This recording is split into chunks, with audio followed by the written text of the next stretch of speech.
ন্যায় বিচার নিশ্চয়তার যখন ন্যূনতম সুযোগ পাওয়া গেছে, সেই ন্যায় বিচারের মাধ্যমেই আমাদের প্রকৌশলী ইসরাত মেয়রের জন্য তিনি স্বীকৃতি পেয়েছেন আদালত থেকে।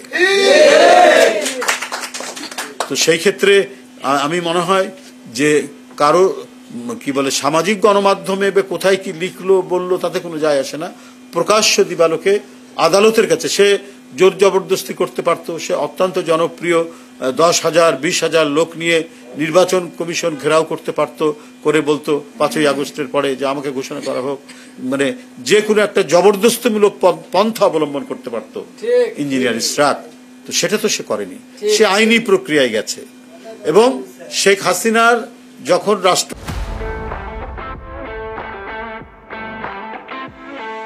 ক্ষমতা মানে দখল করে আছেন, যখন নির্বাচনের দিন নির্বাচন সেন্টারে ঢুকতে দেওয়া হচ্ছে না ভোটারদেরকে, ধানের শীষের নির্বাচনী এজেন্টদেরকে ঘাড় ধরে বের করে দেওয়া হচ্ছে এবং নির্বাচনী প্রচারণার সময় বারবার আক্রমণ করা হচ্ছে, এবং আমি নিজে সেই আক্রমণের শিকার। কাউরান বাজারে রক্তাক্ত করা হয়েছিল আমাকে।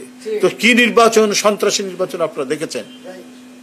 তো সেই অবৈধ নির্বাচন, সেই ভোট ডাকাতির নির্বাচনের বিরুদ্ধেই ইঞ্জিনিয়ার ইসরাত মানে ন্যায়ের আদালতে সে সেই সময় মামলা করেছেন। সেই মামলার ফলাফল এতদিনে পেয়েছেন। এটা অত্যন্ত ন্যায়সঙ্গত, এটা সুবিচার পেয়েছেন এবং ইনশাল্লাহ সেই সুবিচারের মধ্যে দিয়েই জনগণের মেয়র জনগণের কাতারে ফিরে এসছেন। তো সুতরাং এই আইনের শাসনের জন্য, ন্যায় বিচারের জন্যই তো আমাদের সংগ্রাম। 5ই আগস্টের পর সেই ন্যায় বিচারের দিকে দেশ প্রত্যাবর্তন করছে। ডক্টর ইউনূস সাহেব, তাকে নিচতলা থেকে 10 তলা পর্যন্ত আদালতে হাঁটিয়ে তোলা হতো, আজকের যিনি প্রধান উপদেষ্টা। এই কারণে তিনি সবচেয়ে বেশি উপলব্ধি করবেন যে ন্যায় বিচার না থাকলে কি ধরনের মানে ভোগান্তি হতে হয় মানুষকে।